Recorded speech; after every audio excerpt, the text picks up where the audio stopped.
And joining me now is Dr. Ibrahim Kholilul Rohman, Senior Research Associate at the think tank Indonesia Financial Group Progress. Dr. Rohman, welcome to our program. What do you think are the driving forces behind this shortage of workers?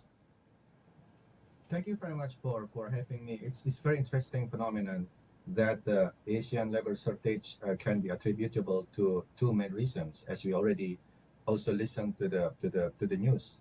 The first aspect is related to structural problem, where some countries are already experiencing aging population. So countries like Thailand, Vietnam, Singapore, and Malaysia are all experiencing aging population, by which the number of productive workers are becoming much less to fill the need of the demand for labor force in each countries. Whereas countries like Indonesia, Myanmar, and Philippines are able to keep the number of labor force to be able to fit in with the demand for labor.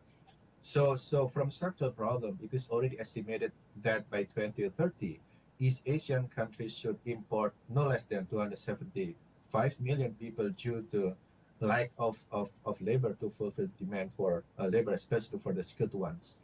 And in addition to Singapore and Australia, which have been featured in the news before, the problem is also happening in many countries in Southeast Asia and Asia, such as manufacturing of logistic, e-commerce in India, and then manufacturing plant in Thailand and Vietnam, palm industry in Malaysia.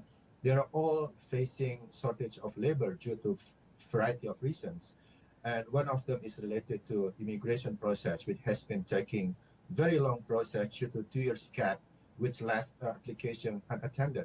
So for instance, in Australia, it's reported that by August 2022, there were about more than 900 applicants left unattended, so that it is all impacting the number of labor who should have been working in the labor force to support the recovery of the economy. Some reports talk of a technology skills gap, which has intensified since the pandemic began. Why do you think that is, and what future challenges do you expect? Absolutely. So this problem can also be addressed from two streams of analysis. From the structural problem, it is quite a worsening condition that, based on the World Bank study, some countries in least developed countries, lower middle income countries and low income countries, have been experiencing what we call as loss in the education. It means that almost 70% of people cannot read in respecting educational age.